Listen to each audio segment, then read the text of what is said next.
Tes, tes, tes, tes.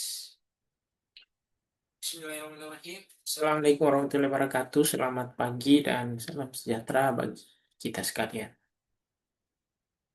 Berjumpa lagi kita dalam satu video pembelajaran. Kali ini kita akan belajar membahas kelanjutan dari penulisan proposal penelitian. Kali ini kita akan membahas tentang tinjauan pustaka. Tinjauan pustaka ini biasanya ditempatkan pada bagian kedua atau bab 2 di dalam sebuah proposal penelitian maupun laporan hasil penelitian. Baik, di tinjauan pustaka itu biasanya berisi tentang teori-teori dari hasil-hasil penelitian orang-orang terdahulu sebelum kita. Nah, tentu kita wajib mencantumkan sumber yang jelas, ya, ilmiah dan dapat dipertanggungjawabkan. Kita upayakan juga semua yang kita masukkan di dalam tinjauan pustaka itu adalah hasil-hasil penelitian terkini atau terbaru. Ya, pada umumnya 5 tahun terakhir ya. Akan. Dan apa yang kita masukkan di dalam tinjauan pustaka itu harus terekam baik di dalam daftar pustaka. Nah, supaya kita tidak repot-repot, maka harus menggunakan manajemen citasi. Ya, gunakan manajemen citasi. Jadi tidak perlu lagi nulis daftar pustaka secara manual. Seperti itu. Nah, kita hanya bisa dapat menuliskan tinjauan pustaka dengan baik dan benar kalau kita rajin mengumpulkan artikel-artikel jurnal. Nah, yang mana yang harus kita kumpulkan? Ya tentu semua yang terkait dengan variabel penelitian. Misalnya, model penelitian kita seperti ini, maka variabelnya ada 4. Ada variabel motivasi, work engagement, job satisfaction, dan kinerja petugas. Atau performance dari petugas. Nah, 4 variabel ini, empat-empat inilah yang kita harus bahas di dalam tinjauan pustaka. Nah, seperti itu. Nah, di tinjauan pustaka ini, isinya adalah hasil-hasil penelitian terdahulu, baik berisi teori, metode, indikator-indikator, cara mengukur, dan berbagai macam hal yang terkait dengan kebutuhan penelitian kita, itu kita masukkan di sini. Jadi caranya kita baca hasil-hasil penelitian orang terdahulu sebelum kita, terus nanti kita sintesis. Sintesis itu maksudnya kita tuliskan dengan bahasa kita sendiri. Hasil pembacaan kita, selanjutnya kita tulis dengan bahasa kita sendiri. Nah, menuliskannya itu harus menggunakan manajemen citasi. Nah, sudah pernah saya tunjukkan. Oke, saya perlihatkan misalnya yang kita maksud dengan manajemen citasi itu contohnya seperti ini. Oke, ini punya Mendeley ya. Ini saya punya Mendeley, saya buka, saya tunjukkan sekedar menunjukkan tools yang kita gunakan untuk manajemen citasi. Contohnya seperti ini. Nah, ini adalah Mendeley. Nah, setiap kita menulis, kita menggunakan ini. Contohnya misalnya seperti ini. Saya tunjukkan. Nah, ketika kita menulis seperti ini kan tulisannya masih. Nah, kalau yang ini sudah namanya sudah, kalau ketika kita bold akan kelihatan ya. Ini sudah menggunakan manajemen citasi. Kalau yang lain di bawah ini belum, ya, belum. Bagaimana cara menggunakannya? Ya, sederhana. Misalnya ini, saya mau kasih jadi eh, otomatis, citasinya secara otomatis. Ini saya masuk sini, insert citation. Misalnya saya cari Jafari, Jafari, Jafari. Nah, ini dia dengan siapa tadi satu. Ya, Abasilim. Ya, oke, saya cari Abasilim. Ini Jafari dan Abasilim. Abasilim. Oke. Nah, ini saya citasi. Ya, sebentar. Saya tunjukkan.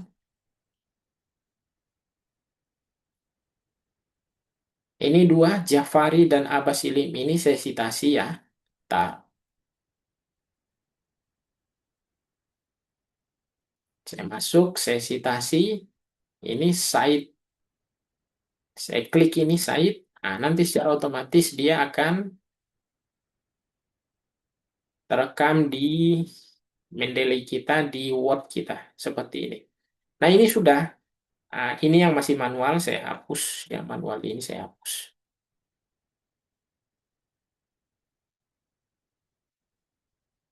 Oke. Ini sudah secara otomatis. Jadi ketika ini misalnya saya ingin jadikan daftar pustaka, tidak perlu saya ketik lagi ya manual. Nah, cukup saya klik ini insert bibliografi, nah, dia secara otomatis sudah daftar pustakanya akan tersusun rapi seperti ini. Jadi apa yang saya tuliskan di dalam ini itu ada di dalam daftar pustaka. Seperti itu cara membuat sitasi terkhusus untuk bab 2 yang kita pelajari sekarang ini ya di tinjauan pustaka. Nah, seperti itu. Nah, salah satu kunci pokok di tinjauan pustaka ini adalah Anda mesti rajin mengumpulkan artikel-artikel jurnal. Di mana tempat kita kumpulkan? Ya, sudah pernah saya tunjukkan ya. Ada beberapa tempat, misalnya, saya tunjukkan sekali lagi.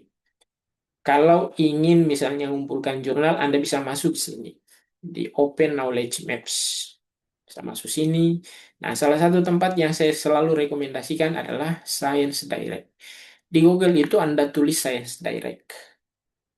Tulis saja variabelnya, akan terkumpul berbagai macam ya, ratusan ribu bahkan jutaan artikel-artikel jurnal Anda bisa download. Bisa juga ambil di Lead Maps, bisa juga ambil di Scopus. Tampilannya seperti ini.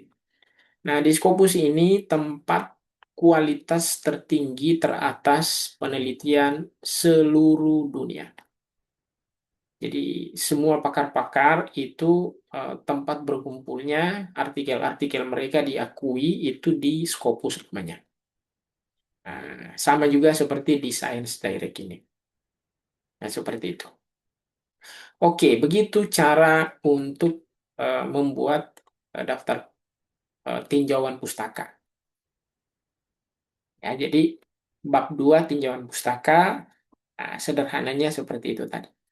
Baik, kita lanjut untuk menulis kerangka konsep dan hipotesis. Nah, di kerangka konsep ini sebenarnya adalah kerangka teori yang menjadi model penelitian kita. Jadi, seharusnya kerangka konsep ini tidak sulit ya, karena kita sudah belajar di bagian awal bagaimana membangun model. Itulah sebenarnya kerangka konsep. Seperti itu. Nah, selain kerangka konsep di bab 3 atau bagian ketiga, itu biasanya paket dengan hipotesis. Jadi kerangka konsep dan hipotesis. Nah, hipotesis ini adalah pernyataan atau jawaban sementara yang sifatnya masih praduga, tetapi ini merupakan keyakinan peneliti. Nah, hipotesis itu ada hipotesis alternatif atau hipotesis yang kita harapkan diterima dan ada juga hipotesis nol atau hipotesis yang kita harapkan tidak terjadi atau kita akan tolak. Nah, ini gambar-gambar dari model hipotesis. Ini ada hipotesis satu, hipotesis 2, hipotesis 3. Ini simbol-simbol untuk hipotesis yang kita harapkan terjadi. Hipotesis alternatif. Hubungan edukasi gizi dengan status gizi, pola pemberian makan dengan status gizi. Ini untuk program studi gizi atau mereka yang berminat penelitian di bidang gizi. Nah, kita juga lihat model hipotesis ini satu model hipotesis kerangka konsep yang Anda juga bisa gunakan. Kompetensi petugas dengan kualitas dokumen rekam medis. Kepatuhan tenaga kesehatan terhadap regulasi dengan kualitas dokumen rekam medis. Hipotesis satu, hipotesis dua, hipotesis tiga ini kalau ini kita gabung, kita uji hipotesis ke sini. Hipotesis ketiga. Nah, begitu gambar-gambar dari uh, rumusan atau bangunan hipotesis. Nah, untuk hipotesis seperti biasa, itu kita akan merumuskan hubungan atau pengaruh atau keterkaitan antara variabel bebas dengan variabel terikat atau variabel dependen dengan variabel independen. Nah, selanjutnya hipotesis kita itu juga harus logis, harus bisa diterima dengan akal sehat. Nah, untuk membangun hipotesis itu biasanya kita dapat menggunakan mekanisme biologis, ya, hubungan antara perilaku, model epidemiologi karena kita orang kesehatan, dan berbagai macam teori-teori kesehatan. Nah, contohnya seperti ini. Nah, hipotesis itu ada beberapa jenis. Ada hipotesis asosiatif atau hipotesis hubungan. Nah, bunyi bahasanya sedikit berbeda ya. Seperti misalnya ada hubungan antara variabel X dan Y. Contoh misalnya terdapat hubungan antara edukasi gizi ibu dengan status gizi balita. Nah, itu namanya hipotesis asosiatif. Ada juga hipotesis komparatif yang membandingkan dua kelompok. Nah, ada juga hipotesis kausalitas. Nah, ini dia menguji pengaruh atau dampak. Dan ada juga hipotesis mediasi atau hipotesis moderasi. Tapi ini jarang ya. Ini biasanya penelitian di S2 dan S3. Nah, selanjutnya kita juga menggunakan beberapa kata atau terminologi yang sudah lazim. Kata-kata berhubungan, berpengaruh, meningkatkan, menurunkan. Ya, itu adalah terminologi yang lazim kita gunakan untuk merumuskan hipotesis. Nah, ini tadi yang saya maksud, ada hipotesis nol dan ada hipotesis alternatif. Hipotesis nol itu yang kita harapkan tidak terjadi, sedangkan hipotesis alternatif adalah hipotesis yang kita harapkan terjadi. Nah, selanjutnya hipotesis juga ini nanti kita akan uji secara statistik. Berbagai macam uji kita sudah pernah pelajari di mata kuliah statistik, ya, uji dan skala-skalanya itu kita sudah pelajari. Nah, salah satu hal yang paling mendasar atau paling lazim banyak digunakan oleh mahasiswa adalah tools SPSS. Sudah pernah kita pelajari. Nah, ini beberapa contoh-contoh rumusan hipotesis dapat Anda lihat. Selanjutnya di bagian berikutnya itu biasanya kita merumuskan definisi operasional. Nah, definisi operasional ini adalah penjelasan rinci tentang bagaimana suatu variabel itu dapat diukur, apa indikatornya, dan instrumen-instrumennya, supaya nanti kita bisa identifikasi, kita bisa amati, bisa diuji secara konsisten. Nah, paket dari definisi operasional itu biasanya adalah kriteria objektif, atau di dalam beberapa literatur disebut parameter atau indikator. Nanti kita pelajari. Nah, bagaimana cara menyusun definisi operasional? Nah, definisi operasional itu maksudnya adalah definisi terkait dengan variabel-variabel kita. Jadi kalau misalnya kita punya variabel ini nih, ya, work engagement dan job satisfaction serta kinerja, berarti ada tiga variabel kita. Nah, kita rumuskan definisi dari work engagement itu apa, job satisfaction itu apa, kinerja petugas itu apa. Nah, begitupun dengan parameter atau indikator-indikator di dalam penelitian kita. Nah, kita kembali. Nah, ini definisi operasional yang kita maksud. Nah, ada beberapa kriteria yang harus menjadi perhatian utama pada saat kita merumuskan definisi operasional. Jadi, definisi operasional itu bukan definisi pakar. Itu definisi menurut kita, versi kita pada saat kita penelitian. Tapi supaya kita mampu merumuskannya, kita akan membaca berbagai macam definisi dari para pakar terlebih dahulu. Definisi operasional itu ya harus, nah ini teorinya ya, harus relevan teorinya, ya, kontekstual, disesuaikan dengan objek. Nah, dapat diukur indikator jelas, spesifik, tidak abstrak, tidak tumpang tindih. Ini beberapa catatan yang perlu ya secara teoritik seperti itu.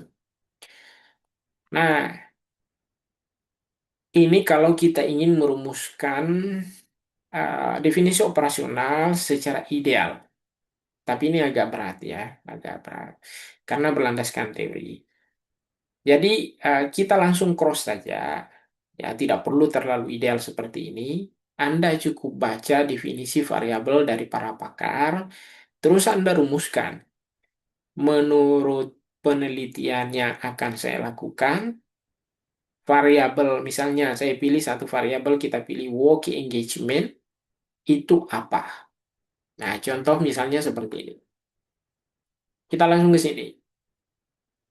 Ya, langsung pada tabel ini. Ya, kita langsung ke nomor 4 lah. Kalau yang nomor 1, 2, 3 itu terlalu ideal.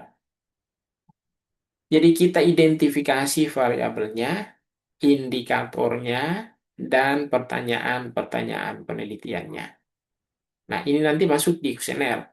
Tapi supaya sistematis, dibuatkan dalam bentuk tabel seperti ini. Ini membantu untuk memudahkan mengidentifikasi variabel, merumuskan indikator, dan pertanyaan. Nah, kalau variabel ini kan kita yang memilih, ya kita yang memilih dari mana kita ambil, ya dari awal, dari model penelitian yang kita bangun, dari artikel-artikel yang kita kumpul, akhirnya kita pilih. Wah, ini satu variabel yang menarik, ingin saya teliti misalnya. Di mana kita dapat indikatornya? Ya dari berbagai macam artikel-artikel jurnal yang kita kumpulkan. Terus kita baca, identifikasi, dapat kita indikator-indikator. Seperti ini indikatornya. Nah, indikator ini, ya, indikator ini kita akan terjemahkan lebih teknis menjadi pertanyaan-pertanyaan penelitian. Di nomor 5 ini ada beberapa catatan penjelas untuk tabel di atas.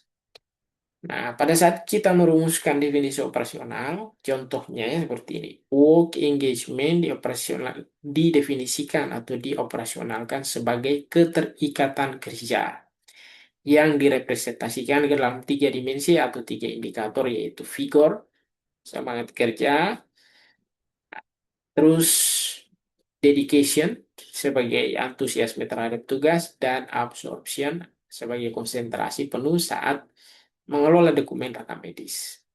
Seluruh indikator digunakan menggunakan yang diukur menggunakan skala Likert 1 sampai 5 misalnya pilihan. Nah, ini contoh definisi operasional yang kita buat untuk variabel work engagement. Nah, ini yang kita maksud tadi, skala Likert 1 sampai 5.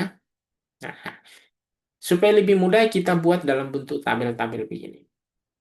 Nah, ini misalnya nama variabel kita tadi work engagement. Ini definisinya yang kita buat. Ini dimensi indikator atau kriteria objektifnya ada 3. Dan ini pertanyaan penelitiannya. Nah, jadi ini yang kita akan ukur. Ini nanti kita masukkan ke dalam daftar pertanyaan atau kuesioner. Terus ini nanti ya, dipilih kita buat soalnya ya. Ini soal-soalnya, pertanyaannya, pilihannya ini. Pilihan 1, 2, 3, 4, 5. Nah, begitupun juga ini. Misalnya gini, saya merasa penuh energi saat bekerja. Nah, apakah dia pilih sangat setuju, atau netral, tidak setuju, atau sangat tidak setuju. Seperti itu. Begitupun untuk pertanyaan-pertanyaan yang lain. Nah, jadi dengan demikian kita sudah mampu menyusun definisi operasional dan kriteria objektif atau indikator-indikator. Ya, seperti itu. Oke, itu bahan belajar kita untuk kesempatan kali ini. Nah, selanjutnya ada materi kuis. Materi kuis itu adalah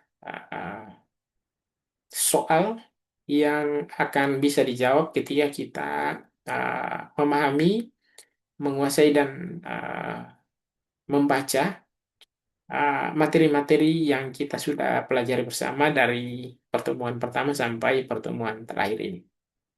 Itu bahan belajar kita. Terima kasih. Kita tutup. Billahi taufiq wal hidayah. Assalamualaikum warahmatullahi wabarakatuh.